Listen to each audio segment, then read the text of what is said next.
John is my boss and also my boyfriend.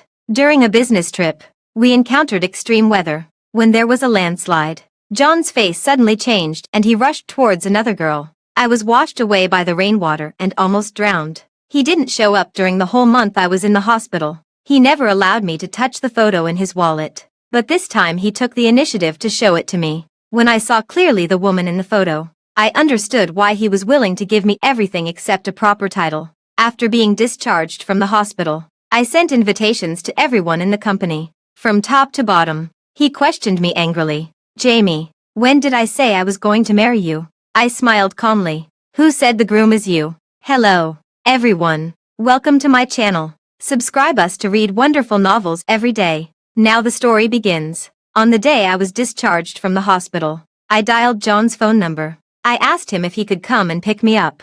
It was a girl who answered the phone, with a soft and charming voice. "John, there's a call for you." There was the sound of running water on the other end. John asked, "Who's calling?" The girl said, "I don't know. You didn't note the name. Probably a harassing call. Hang it up." The nurse urged me to go through the discharge procedures, so I didn't stay any longer. During the day, John and I were in a superior-subordinate relationship, and at night we lingered in the same bed. During the month I was in the hospital after the business trip with John, he didn't come to see me even once. Only my colleagues from the company and his assistant came. After being discharged from the hospital, I went straight to the apartment where we lived together. On the shoe cabinet, the photo from his wallet was just laid out in front of me. Previously, John never allowed me to touch his wallet, so I listened to him and never did. But today, this wallet seemed to be deliberately placed here, and the photo in the wallet fell out. When I saw the photo clearly, my pupils suddenly contracted. This was the girl he didn't hesitate to abandon me for and rushed towards on the day I had the accident. The photo was a bit yellowed, and the girl in it was smiling gently. Suddenly, John called. The man's voice was low. "Jamie, I sent you a location. Bring my wallet and the ring here." My hands trembled slightly as I picked up the wallet and the ring. With the things he wanted, I took a taxi to the location he sent. The atmosphere in the room was lively, but it turned deadly silent the moment I pushed the door open. Several people were whispering with their heads down. "Why is she here? John, aren't you going to propose to Catherine? Why did you call her here too?" The girl beside John raised her head and looked at me. She took the initiative to hold my hand. "You must be Jamie." "Right, I'm Catherine, and I grew up with John. John has told me everything. Thank you for taking care of him during the years I was away." Even the stupidest person could tell the hidden meaning in her words. John deliberately left the wallet in the apartment for me to see the photo, and he also asked me to bring the ring. "Mr. John, here's your ring and wallet." I shook off Catherine's hand that was holding my arm and looked into John's cold eyes. "John, what did you say? Are we just ordinary friends and in a superior-subordinate relationship?"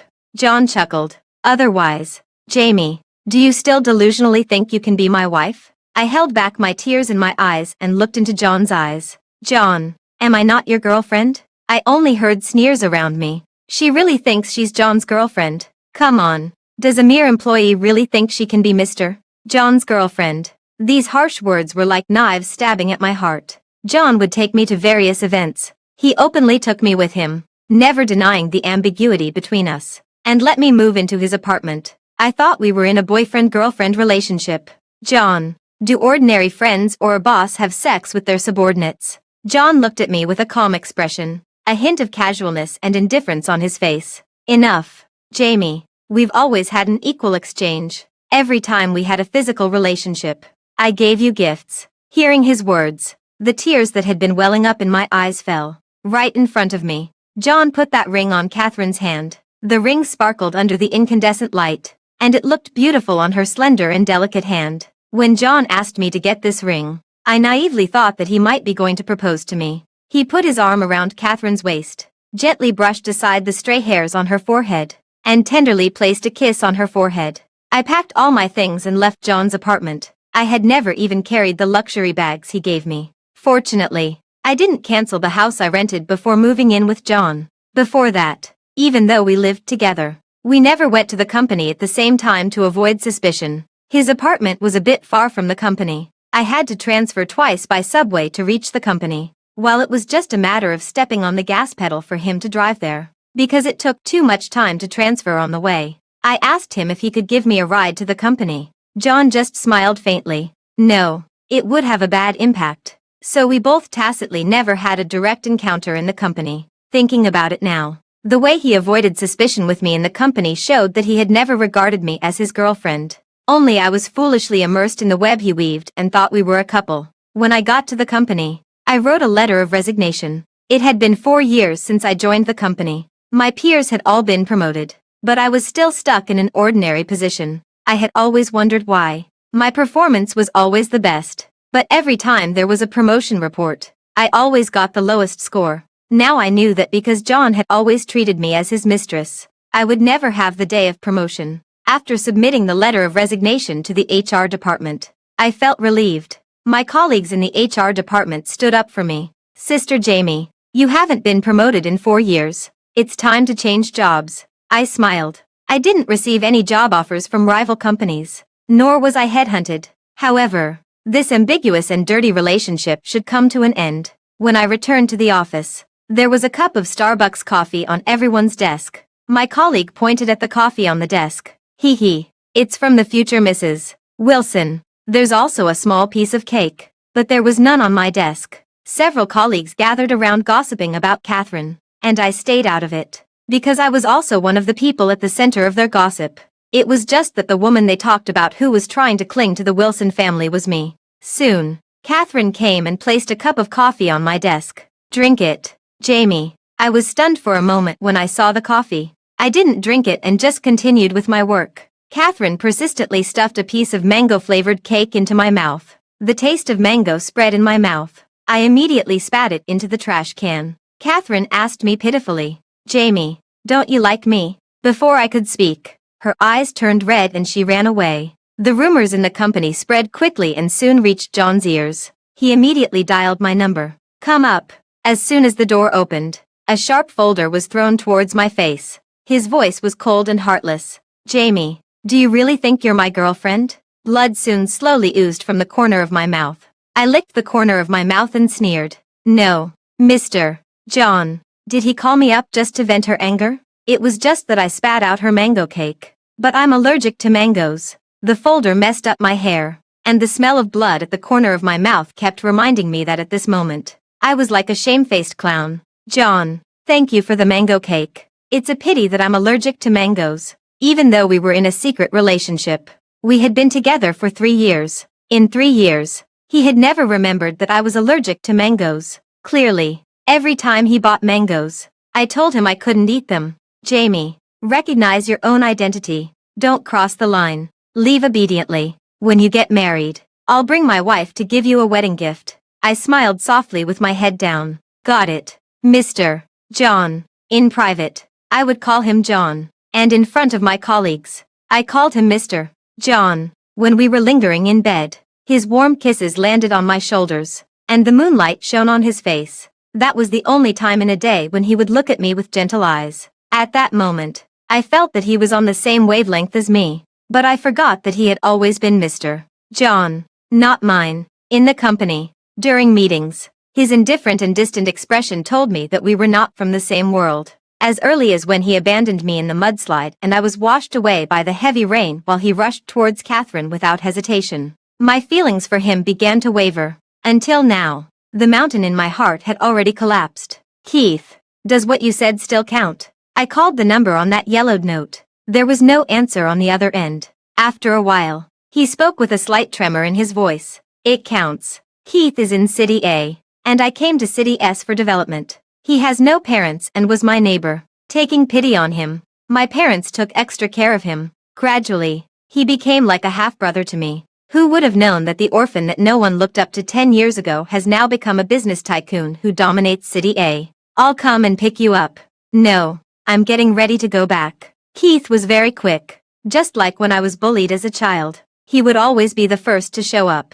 I hadn't seen him for a long time. Ever since I came to City S at the age of 18. He went abroad. It had been a full 8 years. He immediately ordered a wedding dress, a ring, and invitations. At night, I received a strange phone call and a friend request. I accepted the friend request. Jamie, this is Catherine. It seems you left something at my fiancé's house. Remember to come and get it. She sent me a photo. These were the gifts John gave me. Various limited edition bags. And high-end custom-made dresses. I had never worn those dresses. Nor carried those bags. I also understood why John was always persistent in giving me gifts. It turned out that in his eyes, we had always just been an equal exchange. It's not mine. After I replied, Catherine didn't send me any more messages. The process of handling the resignation formalities went very quickly. All that was left was for the leadership to sign. I'm not part of the leadership. In 4 years, I haven't been promoted even once. After getting the signatures from the leadership, I conveniently sent out the printed invitations. However, the wedding is in City A, which is quite far from City S. I only sent invitations to my colleagues with whom I had a good relationship. When my colleague received the invitation, he was obviously stunned for a moment, and then he looked at me with a smile. Jamie, you're doing something big without making a sound. Congratulations. Keith was already worth over 100 million at the age of 18. Just the gifts he gave me over the years were worth more than 8 figures. I put on the ring he gave me when he was 18. The ring was engraved with my name. The English word, star. When I finished packing the things in the office and was about to leave, I passed by Catherine downstairs in the company. Catherine stopped me. Her gaze landed on my right hand. Jamie, you stole my ring. I raised my right hand. Miss Catherine, is there something wrong with your eyes? Catherine's expression changed. Give me back the ring, or I'll call the police. I nodded. Sure, then call the police. Soon, I received a summons. John was sitting on the chair with his legs crossed as usual, looking at me indifferently. Jamie, give the ring back to Catherine. I never said I was going to marry you. You'd better take back the invitations you sent out in the office. I didn't know you were so ambitious. Not only did you dare to steal Catherine's ring, but you also dared to send out invitations in the office. With your status, you don't deserve to be Mrs. Wilson. I smiled calmly at him. John, who said the groom is you? He was taken aback for a moment, and a trace of unease flashed in his eyes. Then the corner of his mouth curled up. Jamie, that's enough. If you keep making a scene, it won't end well. I took off the ring. John, look carefully. The name engraved on it is mine, and it has nothing to do with her. Catherine. I saw a hint of mockery in his eyes, as if he didn't believe that such an expensive ring would be on my hand. Catherine's expression changed slightly. Is that so? Then I must have been mistaken. But I think, with your meager salary, you can't afford this ring. Even though she knew she had wronged me, she could still use such an excuse to clear herself. With just a few words, she glossed over her malicious speculation. Miss Catherine, then remember to wear your glasses when you go out next time. Her face immediately turned red with embarrassment. The resignation process went smoothly. This was the first time I was glad that John had rejected my 3 promotion applications. Otherwise, I would have needed to go through a complicated resignation process and also needed his approval. Holding the box, I walked out of this office building. I took a plane to City A. When I landed in City A, Keith was already waiting for me at the airport. After not seeing each other for many years, the high-spirited young man at the age of 18 had now become a new upstart in City A. He was wearing a well-fitted suit and holding a bouquet of bright red roses. The moment he walked towards me, I was a bit stunned. Long time no see. Yeah, it really has been a long time. Keith took me to see the wedding venue and designed the wedding dress and ring for me with his own hands. The things I once longed for from John. In front of him, I didn't need to say anything, and he would personally present them to me. When I was trying on the wedding dress, I received a call from City S. John asked me, Jamie, where are you? Being late will result in deducting the full attendance bonus. I was taken aback when I heard his words. He then continued, don't you want your salary? I told him that I had resigned. He was silent on the other end of the phone for a long time, seemingly a bit disbelieving, and let out a cold snort. I haven't received your resignation application. Of course he didn't receive it. Because for 4 whole years,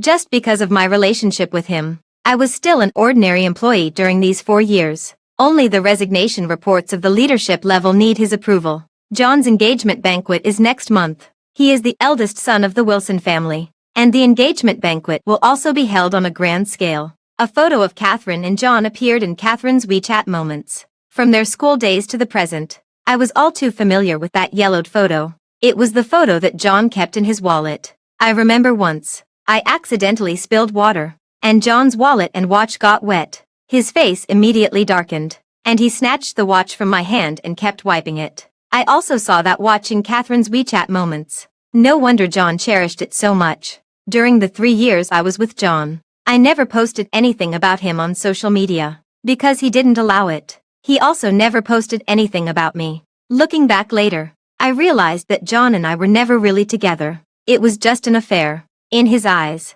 our relationship was not presentable. Last time, when Catherine came to the company to assert her sovereignty as Mrs. Wilson, she added quite a few of our colleagues. I saw many colleagues liking and blessing her WeChat moments. I also casually gave a like. The next second, Catherine sent me a message. Jamie, thank you for taking care of John all these years. You can come to my engagement banquet with John if you're free. She clearly wished that I would stay as far away from John as possible. Yet she wanted to assert her sovereignty in front of me. John and she attended various high society events, openly taking her with him. Every time they appeared together as a couple, it was like a reminder of my relationship with John during those 3 years. Coincidentally, their engagement banquet is on the same day as my wedding with Keith. Keith and I skipped the engagement. Keith said that the steps of proposing, getting engaged, and getting married should not be omitted. But I thought it didn't matter. Keith has always respected my opinions the most since we were young. I didn't reply to Catherine, but unexpectedly, she was quite persistent and sent invitations to all the colleagues in the department where I worked before leaving. Hearing that I wasn't in the office, Catherine even asked a colleague to bring the invitation to me. My good colleague Lillian called me. Jamie, you've already left the company. She's quite nice. She asked me to give you the invitation, but I checked the date, and her engagement banquet is on the same day as your wedding. I was originally going to take a leave of absence on the day of your wedding to come to City A to attend your wedding. Now I don't need to take a leave and can just come directly. Hee. My relationship with John was well hidden in the company. It was so well hidden that even Lillian didn't know about it. The wedding date with Keith was getting closer and closer. His first WeChat moments post was a photo of me in a school uniform and him in a hoodie and gray pants. His tall figure leaning over to pat my head. This photo was taken in high school, when I repeated my senior year of high school and fell out of the top 50 in the year segment in the joint exam. I called him crying and was photographed by the grade teacher and said to my parents as a reminder not to have a puppy love. At that time, Keith had already gone to college. Tickets were in short supply around New Year's Day, but Keith bought a standing ticket overnight and came to the school gate. When I saw him during evening self-study, I suddenly burst into tears. Through the black fence, he put a scarf around my neck. He took out a warm baked sweet potato and a skewer of candied haws from his pocket. Don't cry. Your nose is all red. I was eating the baked sweet potato while crying and was choked until my face turned red. He immediately held my chin with his hand. Spit it out. The moment he stretched out his hand, we were both stunned. It was also because my parents saw this photo that they thought my failure in the college entrance examination was because I was secretly in love with Keith. My mother took my hand earnestly. We don't object to you falling in love, but this person can't be Keith. After that, no matter how I tried to find Keith, he refused to see me. The last message he sent me was the night before the college entrance examination. Don't be nervous. Good luck in the college entrance examination. I was really disappointed when Keith didn't want to contact me. I didn't understand why someone who grew up with me suddenly cut off contact with me like this. On the day I was in the hospital after the business trip with John, Keith contacted me using his college phone number. He said he wanted to marry me. I was shocked and felt it was sudden. I hung up the phone in a panic. Later, John deliberately set a trap for me to witness his proposal to Catherine. On the surface, I was calm, but my heart had already been stirred up like a tsunami. I called Keith. Our wedding photos with Keith were taken in Iceland. He took me to Iceland to see the aurora. I was so fascinated. He naturally held my hand. Jamie, will you regret it? I was taken aback, smiled at him, and firmly shook my head. I won't regret it. Keith's latest WeChat moments post was our wedding photo. I also posted a photo of me and Keith in my WeChat moments. As soon as the WeChat moments post was sent out, many friends liked it. Lillian was the most active in commenting. You really are hiding your true abilities. Many colleagues also sent their blessings to me. Just after getting off the plane when we came back from Iceland, my phone kept popping up with messages. Where are you? Something's happened. Seeing such messages, I couldn't help but feel flustered and immediately called Lillian. What's wrong? Lillian's voice was urgent. You finally answered the phone. Jamie. Mr. John is angry. He threw a huge tantrum today and asked us where you were. John didn't know that I had resigned. The HR department told him that I had already completed the resignation procedures. His expression was cold and his eyes were stern. I haven't approved her resignation procedures, nor have I received her resignation letter. The HR colleague lowered his head. But Jamie is not part of the leadership.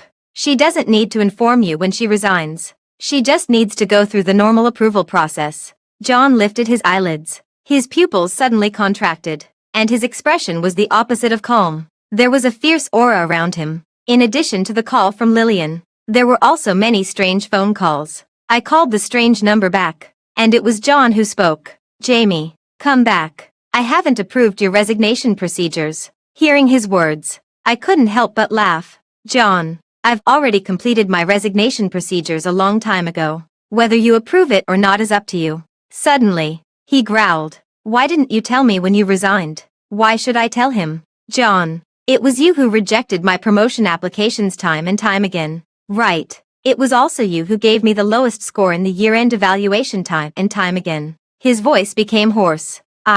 Before he could finish, I hung up the phone. Keith was waiting for me beside me. Seeing that I hung up the phone, he took my hand. On the first day I moved in with John, I thought we had confirmed our boyfriend-girlfriend relationship. I spent the salary I saved for half a year to buy him a new watch. All his watches were luxury items worth up to 6 figures. The watch I bought by living frugally seemed cheap among all his watches. He rarely wore that watch. In addition to the watch, I also made 2 rings with my own hands. When I gave him the ring, he frowned slightly, and a hint of doubt flashed in his eyes. Looking back, his expression was teasing and mocking. He was probably laughing at me in his heart. Fortunately, this pair of rings wasn't expensive. I naively took his hand and said, "This is our token of love. I will only give the ring to someone I like." After putting on the ring, "You belong to me." John smiled very softly, and the corners of his eyes slightly lifted. He also bought me a bracelet as a return gift. The bracelet wasn't expensive, but the style was very nice. I always hated to wear it. John also said, "It's just a bracelet. There's no need to cherish it so much. If it breaks, just buy a new one." I kept shaking my head shaking like a rattle. "This is different. This is our couple bracelet." He smiled softly and didn't say anything. I left his apartment in a hurry that day, and I left the bracelet and the gifts he gave me in the room. Thinking about it now, it's like a joke. John contacted me again. "What about the bracelet? Don't you want it anymore? Come back and get it yourself. If you don't, I'll throw it away." He actually thought I was reluctant to part with a bracelet. "John, if you don't want it, just throw it away." He sneered. "What? You took away all the bags, shoes, and dresses. Take the bracelet away too. I don't want my future wife to be sad when she sees this bracelet." In the end, I still took away the luxury items John gave me, because Catherine sent me a WeChat message saying, "Come and clean up by yourself. I don't use other people's second-hand items. It takes up too much space in my house." At that time, I found a housekeeper to help me clean up. I couldn't take those bags with me either. Since I had a good relationship with my colleagues in the company, I sold them all at a 50% discount. John, then just throw it away. John actually thought I would go and make trouble at his engagement banquet. The night before the engagement, his friend specifically came to remind me, "Don't delusionally think you can marry John." John personally sent me a message. "I'm getting engaged tomorrow. You can come, but don't make a scene." When I saw this message, I was combing my hair in the dressing room. My mother took my hand. Her eyes were slightly red.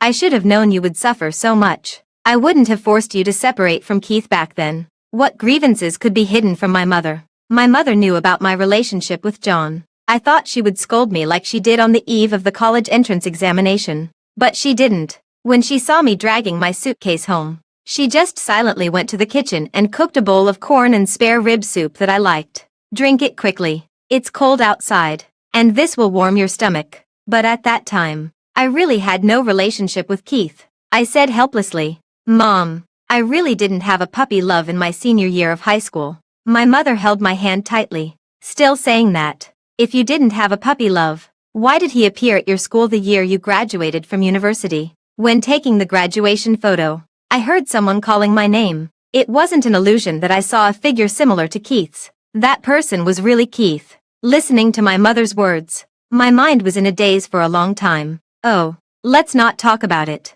Keith was also someone we watched grow up.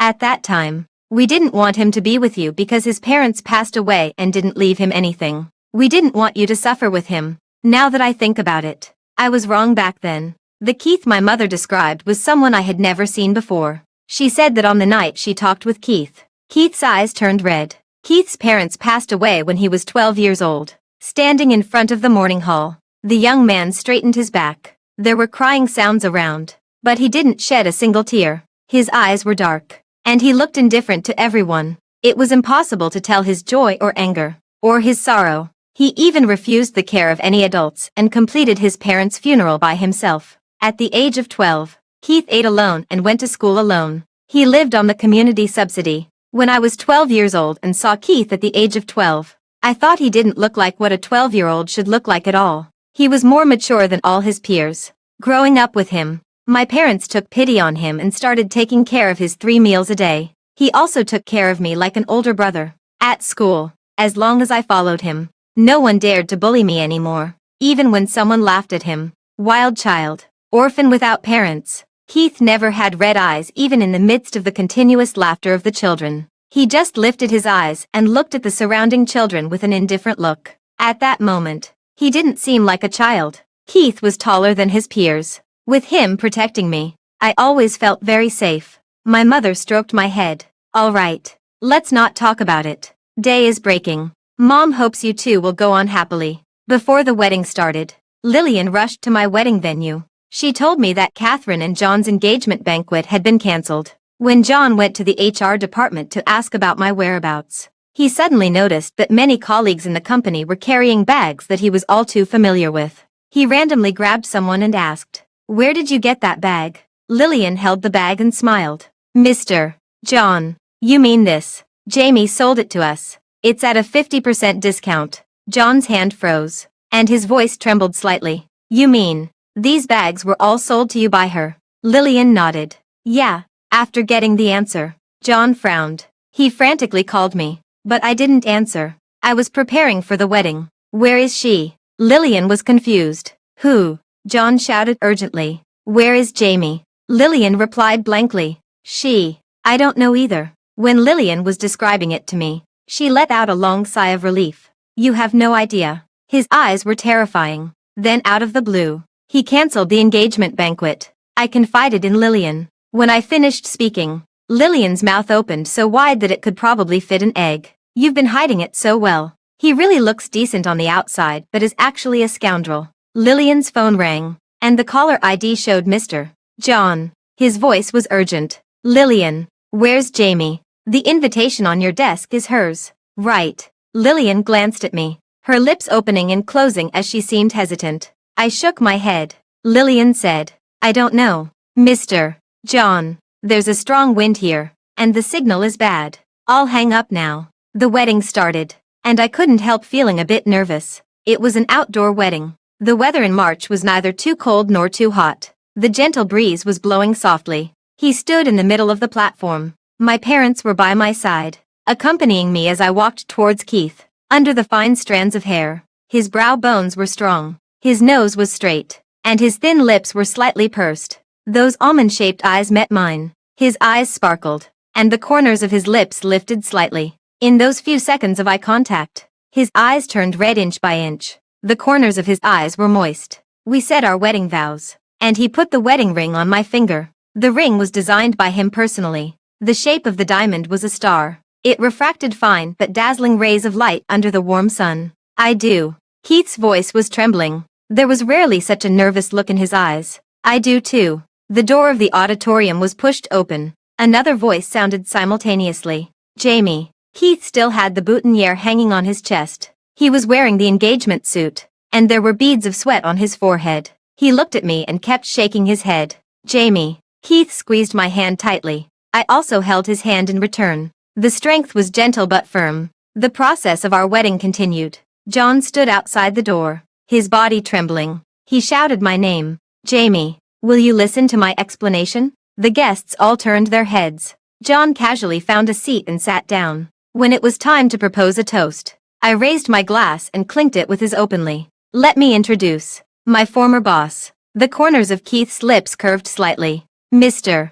John, I've heard a lot about you. John looked at the man beside me in disbelief. Keith was the new upstart in City A. He rose rapidly and was able to establish a foothold in City A within just a few years. John looked at me with a reluctant expression in his eyes. Am I just your boss? I covered my mouth and chuckled. Otherwise, what do you think, Mr. John? John stared at me as if he wanted to pierce through me. Jamie, our relationship wasn't just that of a boss and a subordinate, was it? We were more like a couple. I drank the wine in my glass in one gulp. Where's Catherine? Didn't you say you would give me a gift when I got married? I'm really looking forward to it. He had personally said that he would bring his wife to give me a gift when I got married. Tears dripped from John's eyes and fell to the ground. Keith held a goblet and gently clinked it with John's cup that was frozen in midair. Then on behalf of Jamie, thank you for the wedding gift you're going to give us as a couple. John smiled. A forced and ugly smile. Many people were keeping an eye on Keith's marriage. Many business partners wanted to marry their daughters to him, either to make their cooperation even better or to get Keith to make some concessions. But Keith was a person who could clearly distinguish right from wrong. He told everyone that he had someone he liked and would get married soon. At that time, I hadn't agreed to marry him yet. After the wedding, we went to pay respects at his parents' graves. Keith gently knelt down and kowtowed 3 times. Mom and Dad, I've married the person I've liked for a long time. Today, I've finally achieved my wish. Hearing his words, my heart was pounding wildly. There was a buzzing sound in my ears. Liked. For a long time. Keith took my hand and gently scraped the tip of my nose with his fingertips. Actually, I've liked you since we were kids. Otherwise, why would I buy a standing ticket overnight to come back and see you? I was a bit dazed, and my brain was briefly short of oxygen. Keith. So when I was wronged once during my junior year of college, it was you who came to the school to solve it for me. Right. I knew it. I clearly saw you. During my senior year when we were taking graduation photos, you called my name. It wasn't my illusion, was it? I tilted my head and looked up at him. He nodded. Yeah, it was me. It's all my fault for being so insensitive to feelings. Liking someone means coming all the way from a distant place to see me just because I did poorly in an exam. It also means that when I had a conflict with my roommate in college and rumors about me were spreading everywhere, it was him who secretly solved the problem for me. When the rumors were resolved, the counselor just said, your relative came and sorted it all out. Go back and attend classes with peace of mind. At the age of 16, Keith was also just a child.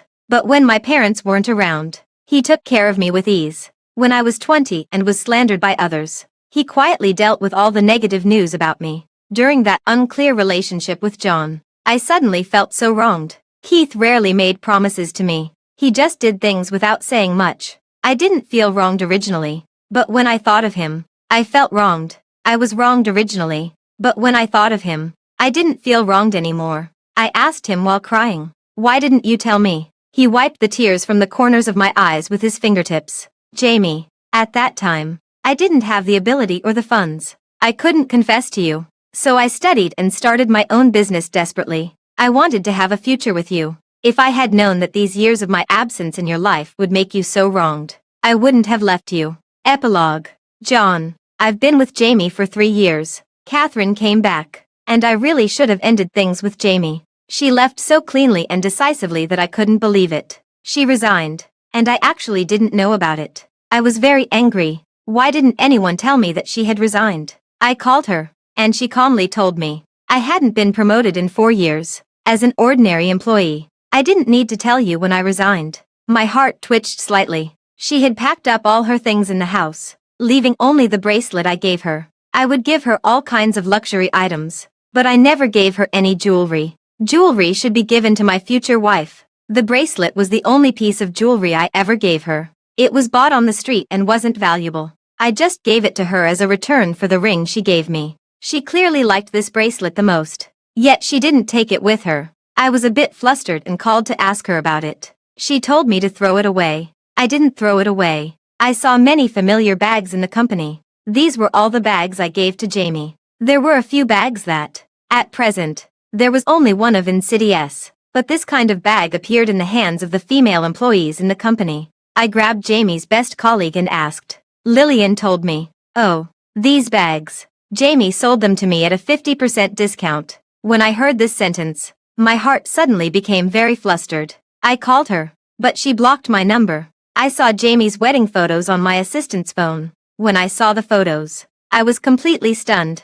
Her bright smile stabbed deeply into my heart. She really got married. The invitation she sent out in the office last time didn't have my name on it. I thought she was sending the invitation to force me to marry her. In Lillian's office, I saw an invitation. The names on it were Jamie, Keith. When I saw the names, I immediately called Lillian. Lillian said she didn't know. I fled the engagement banquet and gave Catherine's family a sum of compensation. Catherine's family agreed to call off the engagement. My parents scolded me, but I still desperately rushed to City A. On the way, my heart was aching. I admit that actually. I like her. I like her a lot. In the Wilson family, I had always been trained to live with the characteristics of a successor. I knew that my future wife was Catherine. So when she came back, I chose to end my relationship with Jamie. I said all kinds of harsh words to her to force her to leave. Now I regret it. I really regret it. I bought the nearest flight. There was a traffic jam on the way,